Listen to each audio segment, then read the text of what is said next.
কাশ্মীরে হামলায় ভারতীয় গোয়েন্দা সংস্থা র জড়িত দাবি পাকিস্তানি সংবাদ মাধ্যমের। নয়াদিল্লির সামরিক দুঃসাহস শক্তভাবে মোকাবেলার ঘোষণা পাক সেনা প্রধানের। ইতিহাসের ভয়াবহ দাবানলে পড়ছে ইসরায়েল, আগুন পৌঁছে গেছে জেরুজালেমে। সরিয়ে নেওয়া হয়েছে 10 এলাকার বাসিন্দাদের। আন্তর্জাতিক সহায়তার আহ্বান তেল আবিবের। যুক্তরাষ্ট্রের জাতীয় নিরাপত্তা উপদেষ্টাকে সরিয়ে দিলেন ট্রাম্প। আপাতত দায়িত্বে পররাষ্ট্রমন্ত্রী রুবিও। জাতিসংঘে পরবর্তী মার্কিন দূত হচ্ছেন ওয়ার্লস। এবং হজ সামনে রেখে সৌদি আরবে নজিরবিহীন নিরাপত্তা। অনুমতি ছাড়া পবিত্র নগরী মক্কায় প্রবেশে নিষেধাজ্ঞা। নিয়ম না মানলে জরিমানা, ফেরত পাঠানো হতে পারে নিজ দেশে।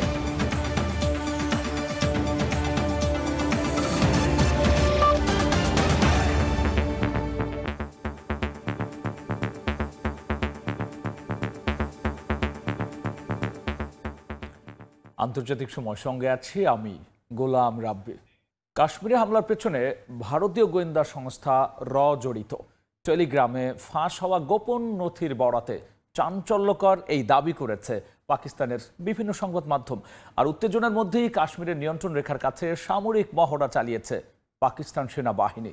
দেশটির সেনাপ্রধান বলেছেন, ভারতের যে কোনো সামরিক দুঃসাহসের জবাব শক্তভাবে দেওয়া হবে।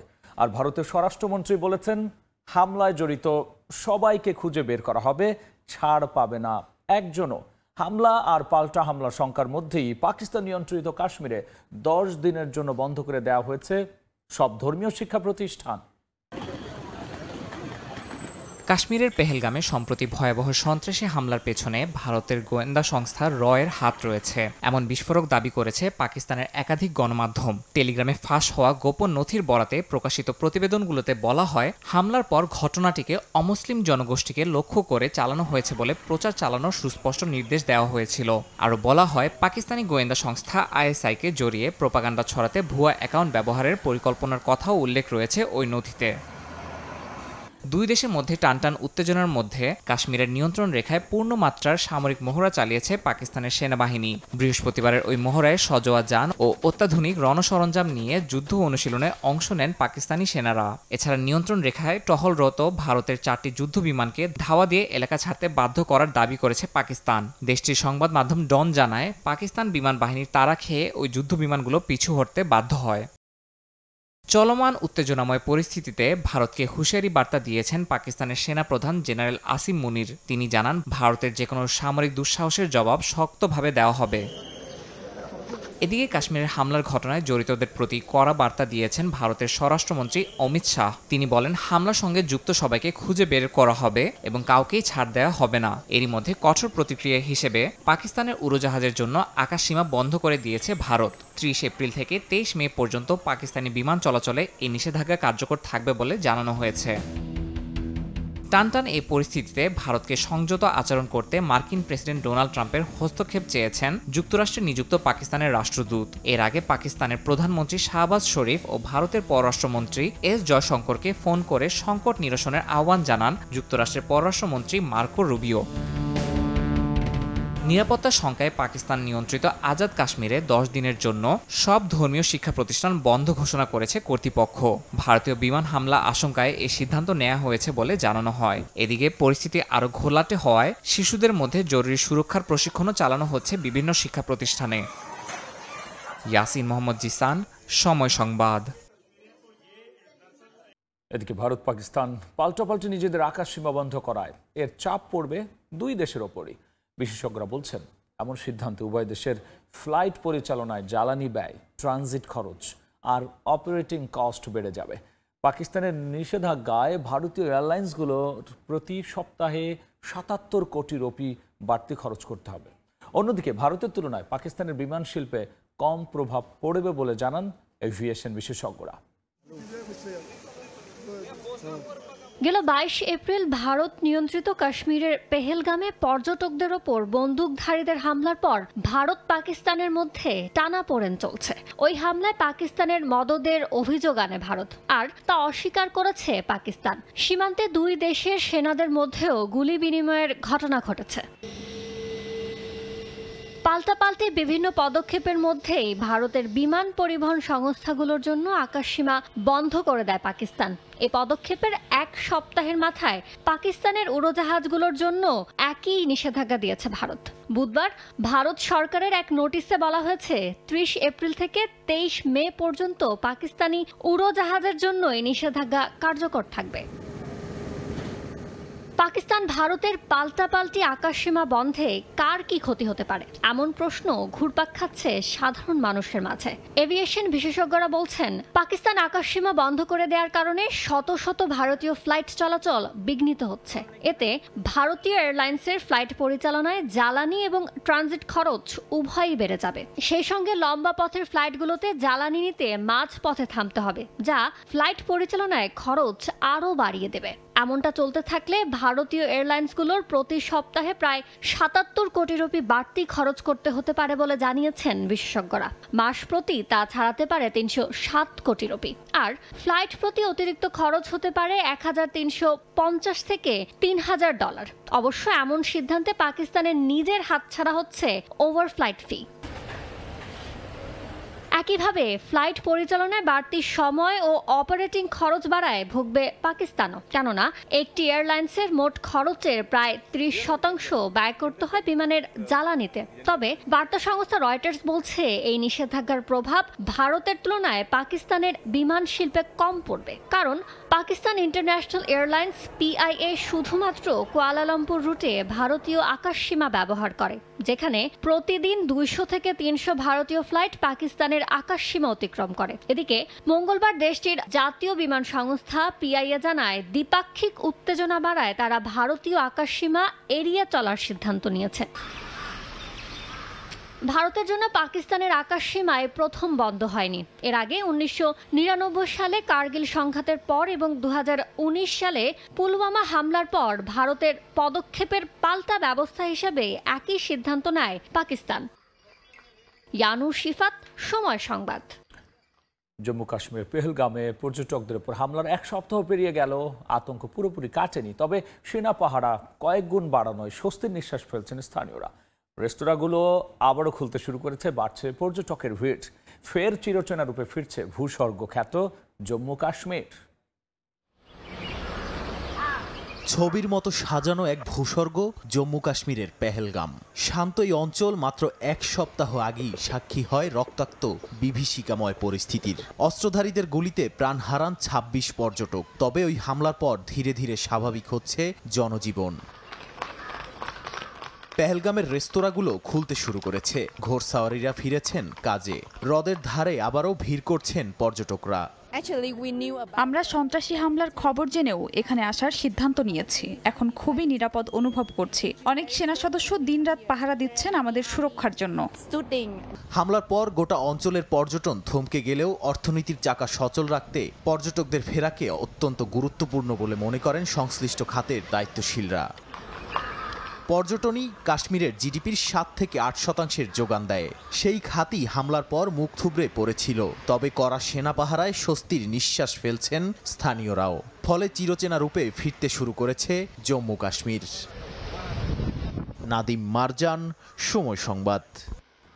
এদিকে ইতিহাসের সবচেয়ে ভয়াবহ দাবানলে পড়ছে ইসরায়েল। দেশটির মধ্যাঞ্চলের আগুন পৌঁছে গেছে জেরুজালেমেও। আগ্রাসী দাবানল লোকালয়ে ছড়িয়ে পড়ার সংখ্যা অন্তত 10টি এলাকা থেকে বাসিন্দাদের নিরাপদ স্থানে সরিয়ে নেওয়া হয়েছে। আর এই অবস্থায় আন্তর্জাতিক সহায়তাও চেয়েছে তেল আবিব। এদিকে অগ্নিসংযোগকারী সন্দেহে 18 জনকে গ্রেফতার করা হয়েছে বলে জানিয়েছেন প্রধানমন্ত্রী বিনিয়ামিন নেতানিয়াহু। দীর্ঘদিন ধরে অবরুদ্ধ গাজা উপত্যকায় হামলা চালানো ইসরায়েলের মাইলের পর মাইল এলাকা পড়ছে আগ্রাসী দাবানলে। বুধবার জেরুজালেমের পাহাড়ি সূত্রপাত হওয়া আগুন জ্বলছে দ্বিতীয় দিনের মতো। এখনো যেসব জায়গায় আগুন জ্বলছে সেগুলো নেভাতে 100টির বেশি দল কাজ করছে বলে জানিয়েছে টাইমস অফ ইসরায়েল। আগুনে জেরুজালেমের কয়েক হাজার একর জায়গা পুড়েছে। এর ভেতর ছারখার হয়ে গেছে 3000 একরের বেশি পাহাড়ি এলাকা। সবচেয়ে বেশি ক্ষতিগ্রস্ত হয়েছে মদিইনের কানাডা পার্ক। আগ্রাসী দাবানল লোকালয়ে ছড়িয়ে পড়ার শঙ্কায় নিরাপদ স্থানে সরিয়ে নেওয়া হয়েছে বেশ কয়েকটি এলাকার বাসিন্দাদের। 1.5 বছরের বেশি সময় ধরে গাজায় নৃশংসতা চালালেও এখন বিধ্বংসী দাবানলের কাছে দিশেহারা ইসরায়েল। সহায়তা চেয়েছে আন্তর্জাতিক মহলের। এ বিষয়ে প্রধানমন্ত্রী বিনিয়ামিন নেতানিয়াহু জানান, বেশ কয়েকটি ফায়ার ফাইটিং বিমান পাঠাবে ইতালি ও ক্রোয়েশিয়া। সহায়তার অঙ্গীকার করেছে ইউক্রেনও। এদিকে জেরুজালেমের বিভিন্ন বনাঞ্চলে আগুন দেওয়ার অভিযোগে 18 জনকে গ্রেফতার করা হয়েছে বলে জানিয়েছেন নেতানিয়াহু। তবে হিব্রু ভাষার গণমাধ্যমগুলোকে পুলিশ সূত্র জানায়, এখন পর্যন্ত মাত্র 3 জনকে গ্রেফতার করা হয়েছে এবং তারা মূল দাবানলের ঘটনার সঙ্গে জড়িত নয়। তবে তাদের বিরুদ্ধে বিভিন্ন জায়গায় আগুন দেওয়ার চেষ্টার অভিযোগ রয়েছে। ইতিহাসের সবচেয়ে ভয়াবহ এই দাবানলের শুরু কিভাবে হয়েছে সে বিষয়ে এখনো নির্দিষ্ট করে কিছুই জানাতে পারেনি দেশটির ফায়ার অ্যান্ড রেস্কিউ সার্ভিস। মৌসুমী সাথী, সময় সংবাদ। সিগন্যাল গেট বিতর্কে রেশ কাটতে না কাটতেই মাইক ওয়ালসকে জাতীয় নিরাপত্তা উপদেষ্টার পদ থেকে সরিয়ে দিলেন ডোনাল্ড ট্রাম্প। তাকে জাতিসংঘে যুক্তরাষ্ট্রের পরবর্তী রাষ্ট্রদূত হিসেবে মনোনয়ন দিয়েছেন প্রেসিডেন্ট নিজেই। ওয়ালসের শূন্যপদ সাময়িকভাবে পূরণ করবেন মার্কিন পররাষ্ট্রমন্ত্রী মার্কো রুবিও। মাইক ওয়ালস এখন আর যুক্তরাষ্ট্রের জাতীয় নিরাপত্তা উপদেষ্টা পদে নেই। ট্রুথ সোশ্যালে পোস্ট দিয়ে এই ঘোষণা দিয়েছেন প্রেসিডেন্ট ডোনাল্ড ট্রাম্প। জানান, ওয়ালসকে মনোনয়ন দেওয়া হয়েছে জাতিসংঘে যুক্তরাষ্ট্রের পরবর্তী রাষ্ট্রদূত হিসেবে। যুদ্ধের ময়দান থেকে কংগ্রেস এবং হোয়াইট হাউস সব জায়গায় দেশের স্বার্থকে অগ্রাধিকার দিয়েছেন মাইক। তেমনভাবে তিনি আন্তর্জাতিক পরিসরেও নেতৃত্ব দেবেন বলে আশা প্রকাশ করেন মার্কিন প্রেসিডেন্ট। সিগন্যাল গেট বিতর্কের পর থেকেই ওয়ালসের পদ নিয়ে প্রশ্ন উঠছিল। তিনি মার্চ মাসে একটি সিগন্যাল গ্রুপ চ্যাট তৈরি করেন, যেখানে ইয়েমেনের হাউথিদের ওপর হামলার পরিকল্পনা চলছিল। ভুলবশত সেই গোপন চ্যাটে যুক্ত হয়ে যান সাংবাদিক জেফ্রি গোল্ডবার্গ। পরে সেই গ্রুপ চ্যাটের কথাবার্তা ফাঁস হলে শুরু হয় তোলপাড়। যদিও ট্রাম্প প্রশাসন জানায় সেখানে গোপন কোনো নথি ছিল না, তবে ওয়ালসের ভূমিকাকে কেন্দ্র করে তৈরি হয়েছিল প্রবল বিতর্ক। সংবাদ মাধ্যমে একে সিগন্যাল গেট নাম দেয়, যা জাতীয় নিরাপত্তাকে প্রশ্নবিদ্ধ করে। সেই সময় থেকেই তার দায়িত্ব নিয়ে সমালোচনা শুরু হয়। বিশ্লেষকদের মতে ওয়ালসের সম্মান রক্ষায় পদচ্যুতি না দেখিয়ে তাকে কূটনৈতিক দায়িত্বে পাঠানো হয়েছে। ওয়ালসের শূন্য পদ সাময়িকভাবে পূরণ করবেন বর্তমান পররাষ্ট্রমন্ত্রী মার্কো রুবিও। তিনি 2 দফতরের কাজ একসঙ্গে সামলাবেন বলে জানিয়েছেন ট্রাম্প। বিশেষজ্ঞদের মতে এই সিদ্ধান্তের মাধ্যমে ট্রাম্প প্রশাসন একদিকে নতুন আস্থা প্রকাশ করছে, অন্যদিকে পূর্বের সমালোচনাও সামাল দিতে চাচ্ছে। ইয়াসিন মোহাম্মদ জিসান, সময় সংবাদ। সৌদি আরবে এবারের 2025 হজ মৌসুমকে সামনে রেখে নেওয়া হয়েছে নজিরবিহীন নিরাপত্তা ব্যবস্থা। হজ পালনের ক্ষেত্রে অনুমতি ছাড়া কেউ মক্কা নগরীতে প্রবেশ করলে বা হজ পালনের চেষ্টা করলে গুনতে হবে বিশাল অঙ্কের জরিমানা। সৌদি আরব থেকে আরিফুর রহমানের রিপোর্ট। 2025 সালের হজ মৌসুমে পবিত্র মক্কা নগরীতে অননুমোদিত প্রবেশ ও হজ পালনের চেষ্টার বিরুদ্ধে অন্যান্য বারের চেয়ে সবচেয়ে বেশি কঠোর অবস্থানে সৌদি আরব। পহেলা জিলকদ অর্থাৎ 29 এপ্রিল থেকে 14 জিলহজ অর্থাৎ 10 জুন পর্যন্ত কার্যকর থাকবে নতুন বিধিনিষেধ। অনুমতিপত্র ছাড়া কেউ হজ পালনের চেষ্টা করলে সর্বোচ্চ 20,000 সৌদি রিয়াল জরিমানা গুনতে হবে। শুধু তাই নয়, যারা এই ধরনের কাজকে সহায়তা করবেন, যেমন ভিজিট ভিসা দিয়ে কাউকে পাঠানো, আশ্রয় বা পরিবহন সেবা দেবে, তাদেরকেও করা হবে 1 লাখ সৌদি রিয়াল জরিমানা। সৌদি নিরাপত্তা বিভাগ জানিয়েছে, একাধিক ব্যক্তিকে সহায়তাকারীর জন্য জরিমানার পরিমাণ অনুপাতে বাড়ানো হবে। এমনকি ব্যবহার করা যানবাহন যদি অভিযুক্ত ব্যক্তির মালিকানাধীন হয়, তাহলে সেটি জব্দ করা হবে। আরও কঠিন পদক্ষেপ নেওয়া হয়েছে বিদেশি বাসিন্দাদের ক্ষেত্রে। অনুমতিপত্র ছাড়া হজ করতে গিয়ে ধরা পড়লে নিজ দেশে ফেরত পাঠানোর পাশাপাশি 10 বছরের জন্য সৌদি আরব প্রবেশে দেওয়া হবে নিষেধাজ্ঞা। চলতি বছর হজের জন্য সৌদি নাগরিক এবং বৈধ মুসলিম প্রবাসীদের নিবন্ধন প্রক্রিয়া শুরু হয় ফেব্রুয়ারিতে। অনুমোদন ছাড়া কেউ হজ পালনের চেষ্টা করলে সেটিকে সরাসরি আইন লঙ্ঘন হিসেবে বিবেচনার কথা জানিয়েছে সৌদি সরকার। আরিফুর রহমান, সময় সংবাদ, সৌদি আরব। দক্ষিণ কোরিয়ার প্রধানমন্ত্রী ও ভারপ্রাপ্ত প্রেসিডেন্ট হান ডাকসু পদত্যাগ করেছেন। আগামী জুনে অনুষ্ঠিত হতে যাওয়া প্রেসিডেন্ট নির্বাচনে প্রতিদ্বন্দ্বিতা করতে তিনি পদ ছেড়েছেন বলে ধারণা করা হচ্ছে। এদিকে আসন্ন নির্বাচনের আরেক প্রেসিডেন্ট পদপ্রার্থী লি জেন মিয়ংকে একটি মামলায় দেয়া খালাসের রায় বাতিল করেছেন দেশটির সুপ্রিম কোর্ট। দক্ষিণ কোরিয়া থেকে মোহাম্মদ হানিফের রিপোর্টে জানব বিস্তারিত। দক্ষিণ কোরিয়ার প্রেসিডেন্ট নির্বাচনের বাকি আর মাত্র 1 মাস। এর আগে আবারও দেশটির রাজনীতিতে এলো এক ধাক্কা। নির্বাচনের পূর্ব প্রস্তুতির মধ্যেই পদত্যাগ করেছেন দেশটির প্রধানমন্ত্রী ও ভারপ্রাপ্ত প্রেসিডেন্ট হান ডাক-সু। বৃহস্পতিবার তার পদত্যাগের কথা জানায় স্থানীয় গণমাধ্যমগুলো। কারণ হিসেবে উল্লেখ করা হয়, আসন্ন প্রেসিডেন্ট নির্বাচনে হান ডাক-সু প্রতিদ্বন্দ্বিতা করতে পারেন বলে এমন সিদ্ধান্ত নিয়েছেন। শুক্রবার থেকে আনুষ্ঠানিকভাবে নিজের প্রচার অভিযান শুরু করবেন বলে নিশ্চিত করেছে গণমাধ্যমগুলো। এদিকে হানের পদত্যাগের পর দক্ষিণ কোরিয়ার ভারপ্রাপ্ত প্রেসিডেন্ট হিসেবে দায়িত্ব নেয়ার কথা ছিল অর্থমন্ত্রী চoi chang-mukের। তবে তিনিও বৃহস্পতিবার মন্ত্রিত্ব ছেড়ে দেন। জানান, ভারপ্রাপ্ত প্রেসিডেন্ট হচ্ছেন না তিনি। দলীয় ক্রন্দলের কারণে তার এমন সিদ্ধান্ত বলে ধারণা করা হচ্ছে।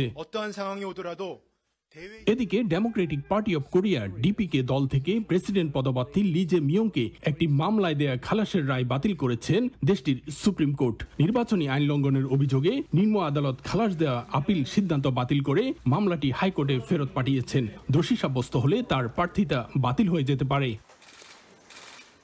দক্ষিণ কোরিয়া থেকে মোহাম্মদ হানিফ, সময় সংবাদ। মে মাসের শুরুতেই ব্রিটেন জুড়ে দেখা দিয়েছে রেকর্ড গরম। লন্ডনের কিউ গার্ডেনে তাপমাত্রা ছুঁয়েছে 28 ডিগ্রি সেলসিয়াস, যা এই সময়ের জন্য ইতিহাসে প্রথম। গরমে হাঁসফাঁস করলেও রোদ উপভোগে পার্কে ভিড় করেছেন আবার অনেকে। সূর্য উঁকি দিতে লন্ডনের পার্কগুলোতে ভিড় জমিয়েছেন স্থানীয়রা। কেউ ঘাসে শুয়ে আছেন, কেউ আইসক্রিম খাচ্ছেন, আবার কেউ রোদ থেকে বাঁচতে মাখছেন সানস্ক্রিন। চারপাশে উৎসবের আমেজ, যেন রোদই উৎসবের মূল কারণ।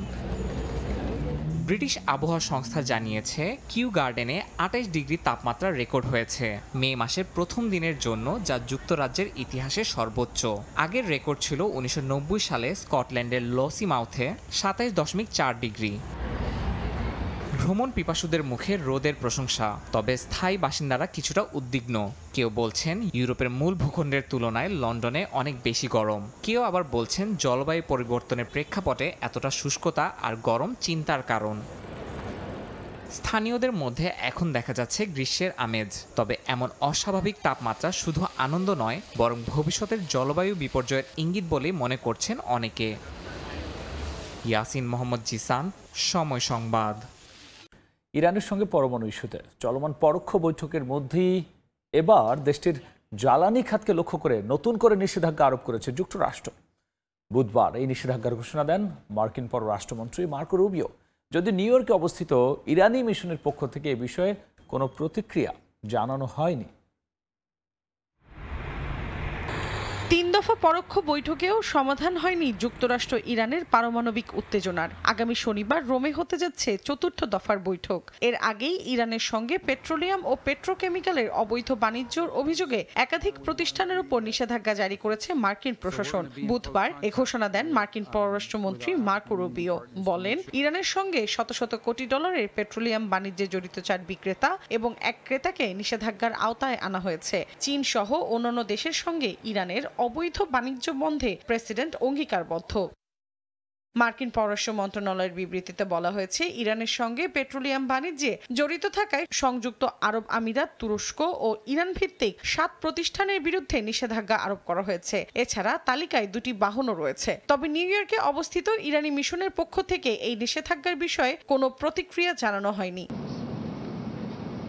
দ্বিতীয়বার ক্ষমতায় আসার পর থেকেই ইরানের পারমাণবিক কর্মসূচি নিয়ন্ত্রণে উঠে পড়ে লেগেছেন ট্রাম্প। যে কোনো মূল্যে দেশটির পারমাণবিক অর্জন ঠেকাতে সর্বোচ্চ চাপ প্রয়োগের কৌশল নিয়েছেন তিনি। ট্রাম্পের দাবি, ইরানকে বশে আনার পন্থা কেবল 2টো, হয় বল প্রয়োগ, নইলে চুক্তি করা। আর পশ্চিমাদের দাবি, ইরান পারমাণবিক কর্মসূচির আড়ালে অস্ত্র তৈরির লক্ষ্যে ইউরেনিয়াম সমৃদ্ধকরণের মাত্রা অনুমোদিত মাত্রার চেয়ে বৃদ্ধি করেছে। তবে এই অভিযোগ অস্বীকার করে তেহরান সবসময় বলে আসছে, তাদের পারমাণবিক কর্মসূচির উদ্দেশ্য সবসময়ই শান্তিপূর্ণ। মৌসুমী সাথী, সময় সংবাদ। আন্তর্জাতিক শ্রমিক দিবস উপলক্ষে বিশ্বের বিভিন্ন দেশে হাজার হাজার শ্রমিক রাস্তায় নেমে আসেন নিজেদের অধিকার, ন্যায্য মজুরি ও কর্মসংস্থান নিরাপত্তার দাবিতে। ইন্দোনেশিয়ার রাজধানী জাকার্তায় শ্রমিকদের সঙ্গে একাত্মতা প্রকাশ করেন দেশটির প্রেসিডেন্ট। এদিকে ফিলিপিন্সে শ্রমিকদের মিছিলে পুলিশের সঙ্গে হয়েছে সংঘর্ষ। আন্তর্জাতিক শ্রমিক দিবস উপলক্ষে বৃহস্পতিবার ইন্দোনেশিয়ার রাজধানী জাকার্তায় জাতীয় স্মৃতিস্তম্ভ পার্কে হাজার হাজার শ্রমিকের মিছিলে অংশ নেন প্রেসিডেন্ট প্রাবোও সুবিয়ান্তো। কড়া নিরাপত্তার মধ্যে শ্রমিকেরা বিক্ষোভ করেন বিতর্কিত আউটসোর্সিং আইন ও কম মজুরির বিরুদ্ধে। শ্রমিক সংগঠনগুলো বলছে দেশে প্রায় 2 লাখ মানুষ শ্রমিক দিবসের মিছিলে অংশ নিয়েছে। প্রেসিডেন্ট সুবিয়ান্তো শ্রমিকদের ধন্যবাদ জানিয়ে বলেন, শ্রমিক ও কৃষকদের পাশে থাকার অঙ্গীকার নিয়েই তিনি নির্বাচিত হয়েছেন। মে দিবস উপলক্ষে রাজপথে নামেন জাপানের বাসিন্দারাও। বৃহস্পতিবার টোকিওতে হাজার হাজার মানুষ একটি পার্কে জড়ো হয়ে পরে মিছিল করেন। ঢাকঢোল বাজিয়ে ও বানজাই স্লোগানে মুখরিত হয়ে ওঠে শহর। এটি একদিকে যেমন উৎসব, তেমনি শ্রমিক অধিকার নিয়ে বার্তা দেওয়ার একটি সুযোগ। আয়োজকেরা কর্মক্ষেত্রে নিরাপত্তা, বেতন বাড়ানো ও মূল্যস্ফীতির চাপে শ্রমিকদের দুর্দশার বিষয়টি তুলে ধরেন। দক্ষিণ কোরিয়ার রাজধানী সিওলে ইউনিয়নগুলোর ডাকা সমাবেশে ন্যায্য মজুরি, কাজের সময় ও ছাঁটাই রোধে শক্তিশালী আইন প্রণয়নের দাবি তোলেন শ্রমিকেরা। দক্ষিণ কোরিয়ায় মে দিবস বরাবরই শ্রমিক অসন্তোষের 12 মাসি সূচক হিসেবে বিবেচিত হয়। এবছরও কর্মসংস্থানের নিরাপত্তা ও ক্রমবর্ধমান জীবনযাত্রার ব্যয় নিয়ে ক্ষোভ প্রকাশ পায় সমাবেশে। ফিলিপিন্সের ম্যানিলায় শ্রমিক দিবসের মিছিলে বিক্ষোভকারীরা দেশটির প্রেসিডেন্সিয়াল প্যালেসের দিকে অগ্রসর হওয়ার চেষ্টা করলে পুলিশের সঙ্গে সংঘর্ষ হয়। ন্যূনতম মজুরি বাড়ানো, চাকরির নিরাপত্তা নিশ্চিত করা ও দেশীয় শিল্পকে সুরক্ষা দেওয়ার দাবি তোলে শ্রমিক সংগঠনগুলো। কাকুলি আক্তার, সময় সংবাদ। চীনের মহাকাশ অভিযানে সাফল্যের মুকুটে যোগ হলো আরও একটি পালক। 180 দিনের দীর্ঘ মহাকাশ যাত্রা শেষে ঘরে ফিরলেন শেনঝৌ 19-এর 3 নভোচারী। তাদের মধ্যে রয়েছেন চীনের প্রথম নারী স্পেস ফ্লাইট ইঞ্জিনিয়ারও। স্থানীয় সময় বুধবার উত্তর চীনের ইনার মঙ্গোলিয়ার ডোংফেং ল্যান্ডিং সাইটে নিরাপদে অবতরণ করে শেনঝৌ 19-এর ক্যাপসুল। চীনের ম্যানড স্পেস এজেন্সির তথ্য অনুযায়ী ক্যাপসুলে ছিলেন 3 নভোচারী কাই সুজে, সং লিংডং এবং বহুল আলোচিত ওয়াং হাউজে। ওয়াং হাউজে চীনের ইতিহাসের প্রথম নারী স্পেস ফ্লাইট ইঞ্জিনিয়ার। প্রথম মহাকাশ যাত্রা শেষে সফলভাবে পৃথিবীতে ফিরলেন তিনি। ক্যাপসুল থেকে বেরিয়ে 180 দিনের দীর্ঘ এই মহাকাশ যাত্রা নিয়ে কথা বলেন। সামনে আরও কঠিন অভিযানে চীনা নভোচারীরা সাফল্যের স্বাক্ষর রাখবেন বলেও আশাবাদ ব্যক্ত করেন ওয়াং হাউজে। ঘরে ফিরতে ভালো লাগছে। মহাকাশে 180 দিনের বেশি সময়ের এই যাত্রা ছিল শরীরের জন্য এক পরীক্ষা আর মনের জন্য এক সাধনা। এই মিশন আমাকে সেই শক্তি দিয়েছে আরো কঠিন মিশনের দায়িত্ব নিতে প্রস্তুত। প্রতিবার যখন মহাকাশ স্টেশন থেকে আকাশপানে তাকিয়েছি, তখনই এই বিশ্বাস আরো গভীর হয়েছে যে আমরা চীনা নভোচারীরা সামনে আরো অনেক দূর যাব। মহাশূন্যের গভীর থেকে গভীরতরে পা বাড়াবো। 2024 সালের 30 অক্টোবর উত্তর পশ্চিম চীনের জিউকুয়ান স্যাটেলাইট লঞ্চ সেন্টার থেকে যাত্রা শুরু করে শেনঝৌ 19। অভিযানের শেষ দিকে মহাকাশ স্টেশন হস্তান্তর করেন শেনঝৌ 20 নভোচারীদের কাছে, যারা শুক্রবার মহাকাশে পৌঁছান। সেই দায়িত্ব হস্তান্তর শেষে শুরু হয় ফেরার প্রস্তুতি। নিরাপদ অবতরণের পর দ্রুত উদ্ধার কাজে নামে ইনার মঙ্গোলিয়ার উদ্ধার দল। মেডিকেল পরীক্ষা থেকে শুরু করে প্রত্যাবর্তনের প্রতিটি ধাপে ছিল কড়া নজরদারি। ইতোমধ্যে এই মিশনকে পূর্ণ সফলতা বলে ঘোষণা দিয়েছে চীনের manned space agency. Amirul Islam আলিফ, সময় সংবাদ। পা দিয়ে ব্যতিক্রমী পুতুল খেলা দেখাচ্ছেন এক জার্মান শিল্পী, যেখানে তার পা দুটি হয়ে ওঠে পাপেটের মুখ। অ্যান ক্লিকে নামের এই শিল্পী প্রশংসিত হয়েছেন অস্ট্রেলিয়ার কমেডি ফেস্টিভ্যাল, জাপান, চীন, পেরু এবং ভারতও। তারা সব ব্যতিক্রমী এই শিল্পে একদিন স্বীকৃতিও পাবে।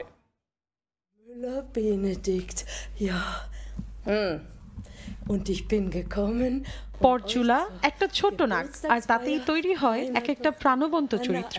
নিজেদের মধ্যে কথা বলে, ঝগড়া করে, আবার মিলেও যায়, কিন্তু অভিনয় করে শুধুই পা দিয়ে। অ্যান ক্লিঙ্গে পা দিয়ে পুতুল খেলা বা পাপেট শো দেখানো একজন জার্মান শিল্পী তিনি। তার এই অভিনব কসরতের নাম ফুট থিয়েটার, যেখানে পা দুটোই হয়ে ওঠে পাপেটের মুখ আর পুরো শরীরটাই যেন এক নাট্যমঞ্চ। পা দিয়ে পুতুল নাচ দেখানো একমাত্র থিয়েটার শিল্পী আমি। আমার পা পুতুলের শরীর আর আমার হাত দুটো পুতুলের হাতের মতো কাজ করে। ক্লিঙ্গের পা নির্ভর পাপেট শো প্রশংসিত হয়েছে অস্ট্রেলিয়ার কমেডি ফেস্টিভ্যাল, জাপান, চীন, পেরু এবং ভারতেও। অংশ নিয়েছেন ইউরোপের নানা অনুষ্ঠানে, এর মধ্যে ব্রিটেনস গট ট্যালেন্ট অন্যতম। ক্লিংগের পরিবেশনায় রয়েছে বিচিত্রতা। নীরব কমেডি থেকে সংলাপ ভিত্তিক রূপকথাও স্থান পেয়েছে তার পুতুল খেলায়। বর্তমানে তিনি মঞ্চস্থ করছেন গ্রিম ভাইদের শিশুতোষ জনপ্রিয় গল্প রাম্পেলস্টিলটনস্কিন। তার আশা ব্যতিক্রমী এই শিল্প একদিন স্বীকৃতি পাবে, এগিয়ে নেবে আগামী প্রজন্ম। তাই শিষ্য খুঁজছেন অ্যান ক্লিংগে। মৌসুমী সাথী, সময় সংবাদ। আন্তর্জাতিক সময় শীর্ষ সংবাদ জানিয়ে দিচ্ছি আরও একবার। কাশ্মীরে হামলায় ভারতীয় গোয়েন্দা সংস্থা র জড়িত দাবি পাকিস্তানি সংবাদ মাধ্যমের। নয়াদিল্লির সামরিক দুঃসাহস শক্তভাবে মোকাবেলার ঘোষণা পাক সেনা প্রধানের। এবং যুক্তরাষ্ট্রের জাতীয় নিরাপত্তা উপদেষ্টাকে সরিয়ে দিলেন ট্রাম্প। আপাতত দায়িত্বে পররাষ্ট্রমন্ত্রী রুবিও। জাতিসংঘে পরবর্তী মার্কিন দূত হচ্ছেন ওয়ালস।